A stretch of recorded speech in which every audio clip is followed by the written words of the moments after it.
Imaginem a cena. A cidade de Samaria está sitiada. A fome é tão, mas tão absurda que o que ninguém jamais imaginaria aconteceu. A lógica da sobrevivência virou um verdadeiro pesadelo. E é no meio desse caos total que uma promessa é feita. Uma promessa que não só desafia, mas parece rir na cara da realidade. E bem no meio dessa crise toda, surge uma figura, o profeta Eliseu. Enquanto a cidade inteira está definhando, ele se levanta e faz uma declaração que, para qualquer um ouvindo, soa como pura loucura. Pensem só no impacto de uma frase dessas. Ele não está só prometendo um alívio, não. Ele está prometendo fartura. Uma abundância tão gigantesca e imediata que os preços iam despencar em menos de 24 horas. Para um povo que está literalmente morrendo de fome, isso não soa como esperança, né? Soa mais como uma piada de mau gosto, uma crueldade. E aqui fica bem claro o contraste, né? É brutal. De um lado, a realidade sombria, o desespero de agora. Do outro, uma promessa de esperança para amanhã. O abismo entre uma coisa e outra parece impossível de cruzar, desafia qualquer tipo de lógica.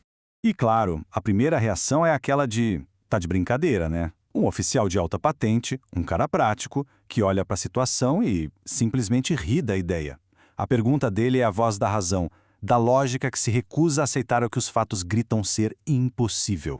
Só que a resposta de Eliseu vem na hora, e ela é direta, pessoal, e dá até um arrepio. Ele não só reafirma a profecia dele para a cidade, mas também adiciona um destino bem específico para aquele que duvidou. Então agora a gente tem duas profecias na mesa, uma sobre a esperança de todo mundo e outra sobre a consequência da dúvida de um homem só.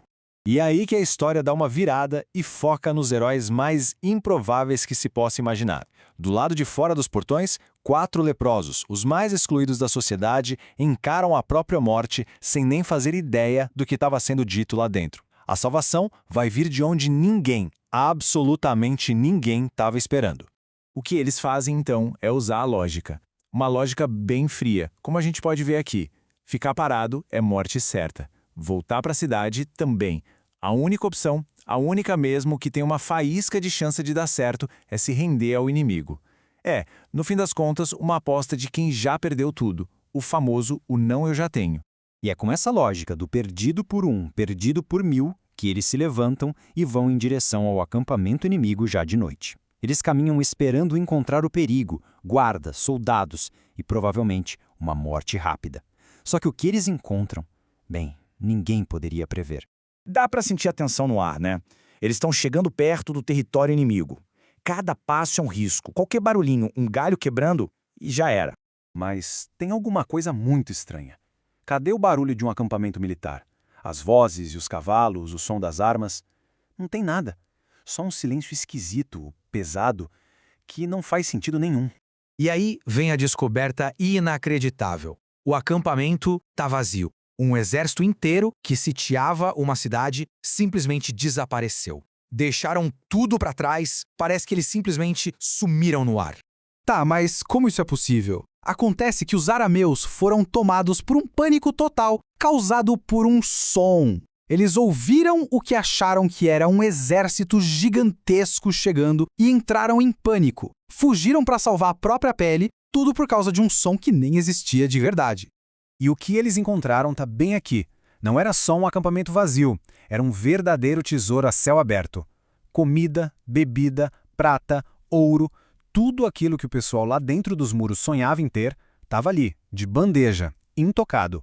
Depois de finalmente comerem até não poder mais, eles se deparam com um dilema. A lógica normal diria para guardar esse segredo só para eles, mas a consciência pesa. Eles percebem que ficar em silêncio seria condenar a cidade toda à morte. Então, eles voltam para contar o impossível.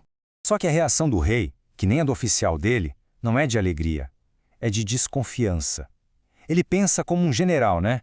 E para ele, isso só pode ser uma coisa, uma armadilha, uma tática do inimigo. A experiência dele o impede de enxergar qualquer outra possibilidade. Mas, felizmente, um conselheiro chega e fala: calma, vamos pelo menos checar. Então, alguns batedores são enviados para verificar a história inacreditável dos leprosos. E por algumas horas, o futuro de Samaria inteira fica ali em suspenso, sem saber se era um milagre ou uma selada mortal.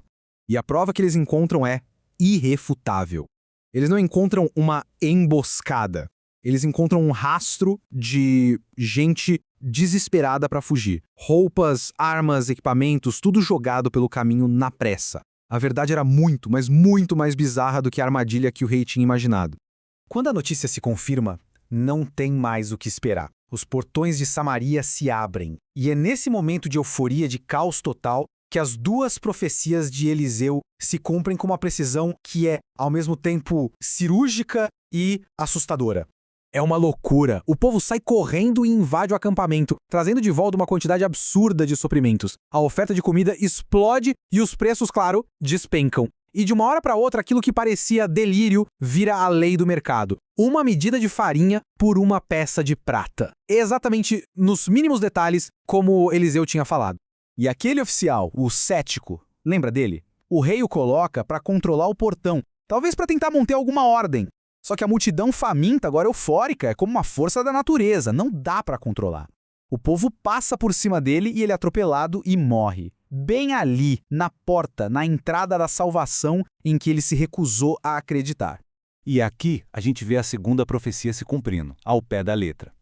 Ele conseguiu ver a fartura, viu o milagre acontecer bem na sua frente, mas, como foi previsto, não comeu nada.